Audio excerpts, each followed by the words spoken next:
Now look, the story of Kada Scott just took another turn, and this one's even darker.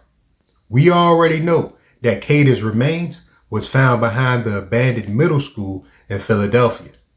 We know that Keon King, the man accused of kidnapping her, is behind bars. But now, the district attorney believes that he wasn't alone. There may have been accomplices, people who helped cover up what happened, or even helped carry it out. Look, y'all sit back and relax and stay into the end of this episode because we're about to break down what investigators just revealed, what these new charges mean, and why this case may be far from over.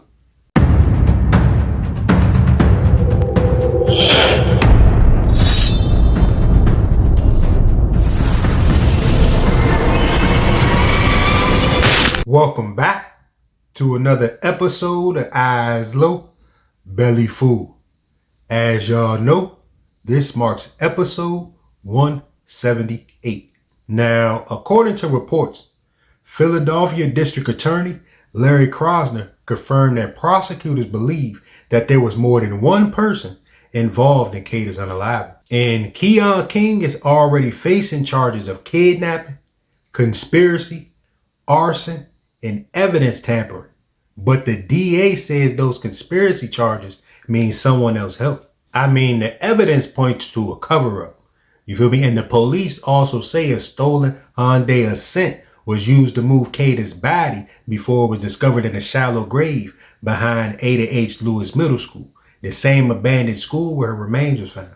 And investigators believe the car was intentionally set on fire, possibly to destroy DNA or trace evidence. And let's be real, one person doesn't dig a grave, move a body, and torch a car alone without someone helping or noticing. And doing other. So let's talk about what we know critical this building to play in the investigation that shows Keon King and a possible other person coming here in the hours after they pick up Kada Scott outside the Chestnut Hill Assisted Living Facility and what it all means. So we know now that they arrive here. It would be Saturday into Sunday, October 4th and 5th. Kada Scott is picked up by Keon King. They are in a 2008 black Hyundai Accent. We learned that yesterday. That Hyundai Accent is seen on video arriving here at the middle school. And police say at some point they notice movement, and the phone attached to the figure moving in the video is registered, is owned by Keon King. That phone is picked up, is traced coming to this property a few times. We are waiting for the filing of charges that the district attorney's office talked about 24 hours ago. They are actually still not filed yet. These charges of arson and conspiracy and a few other counts, because the car that I'm talking about, that Hyundai Accent, stolen on the 3rd, 4th it is used in transport of Kada Scott, and then on the 7th it is found on a city street on fire. That car is then reported, and the city comes out and removes the car, not believing it had anything to do with this. And the car is then extinguished, the fire extinguished, make that, and then it is compacted at a local junkyard. So I know people are asking questions about notes they found. They are not disclosing that information to us. This is the first I've heard about a note. I've never heard that before. We also have some folks reaching out to us about screams and voices inside the middle school. If you look at prosecutors' timeline here, with sources telling us that Kada Scott was dead 20 minutes after she's picked up on October 4th. Now, detectives have confirmed that Kada and King had been in phone contact before she disappeared. He was the last person to see her alive. But now they're tracing calls and messages to see who King may have been communicating with during those same hours. I mean, the stolen car, the arson, the shallow grave, all point toward planning and coordination. Now, the DA hasn't named any suspected accomplices yet, but they've said they're investigating individuals who may have acted after the fact. That could mean people who helped hide evidence, or that could mean people who helped King cover his tracks once things went too far.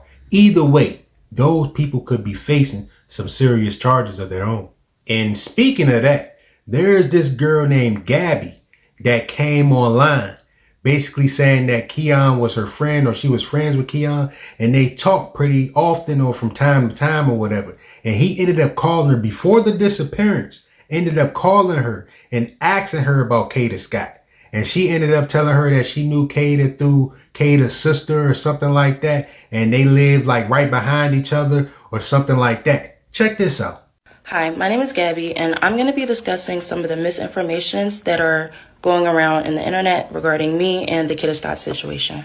So if you are unaware, Kada Scott is a girl that went missing in Philadelphia on October 4th. So I did know Keon. He was my friend. I met him about 4 or 5 years ago, and he was also the local pharmacist. Now, me and my best friend, we were also mutual friends with Keon. He was our pharmacist. So one day Keon calls me, and keep in mind, I am in school, I am in Maryland, and he will usually just call me, just to check up and talk. So he calls me and he asks me if I know Kada. And I'm like, yeah, I know Kada. And he's like, oh yeah, I noticed that she lives really close to you. I'm like, yeah, she lived right in the back of me. And I'm not thinking nothing of it because he usually calls me and, we just be chatting. He'll call me about the people that be around because he is the pharmacist. I live in the neighborhood and he be in my neighborhood. So we hang up the phone and that was that. We were only on the phone for 29 seconds. So you can see that this is the day that he called me, and this was before Kada went missing, and we were only on the phone for 29 seconds. Also, I know that his name says Elliot in my phone. That's just what we call him. So a couple of days after that, my best friend calls me, and we're just talking about life, and I mentioned to her how Keon brought up Kada to me. I'm not thinking nothing of it. I'm like, oh yeah, he was probably trying to flirt with her. He's probably trying to get at her. Mind you, me and my best friend, we know Kada because we grew up with her little sister. Now, we didn't know Kada personally because, again, we grew up with her little sister. We were around 12, 11 years old. Kada, she was much older than us, so we didn't really talk to her. So my best friend was like, oh yeah, he probably thought she was cute, and that was that. So right here is the day that I called my best friend and told her that, Keon was trying to get at Kada. This is before she went missing. So a couple days, maybe a week after that, it is reported on October 4th that Kada is missing. So keep in mind, I am in Maryland, so I'm not really into all the Philadelphia news that be going on. So I'm not knowing that Kada is missing until my best friend sends me a text and says that Kada is missing. So this is the day that my best friend tells me that Kada is missing on October 9th. So I'm in my friend's dorm and I call Keon, and it's a lot of music and a lot going on in the background. So I go somewhere that's quiet and I tell him, Keon, Kada is missing. That girl, she's missing. So he was like, what? And then after that, the phone just hung up. So here you can see that I called Keon and we were on the phone for 2 minutes. So you have to keep in mind, this was my friend, okay? I did not think that he could be capable of anything like this. In my head, I'm just thinking, there's no way in the world he could have did something like this. There's no way in the world. So then a couple of days after that, my mom sends me a screenshot of Keon turning himself in for the kidnapping of Kada. So this is my mom sending me the article, and she was distraught to say the least. And I know she said that he was a random person, but she says this about all my friends. So me and my best friend, we get on the phone and we're talking about the situation. We're just saying how this is just crazy. Now, with these new names possibly being investigated, this case isn't just about justice for Kada. It's about accountability for whoever played a part. I mean, we're talking about the people who helped, the system that failed, and the community that stayed silent until an anonymous tip broke it open. I mean, think about it. One tip, one phone call, and police found her body. So if that person spoke up, who else still hasn't? And as of now, prosecutors are building an unaliving case against Keon King. But they're not stopping there. District Attorney Krasner says investigators are reviewing all evidence for additional arrests. That could mean accomplices who helped dispose of the body, destroyed the vehicle, or even misled investigators. Now, what really happened the night Kada Scott disappeared? Was it one man's act of violence or a group of people who all helped keep her hidden? Go ahead and let me know in the comments below. And if this video resonated with you, go ahead and hit that like button. Give me a thumbs up and also subscribe and hit that bell notification for more episodes. I'm going to catch y'all in the next one. Peace.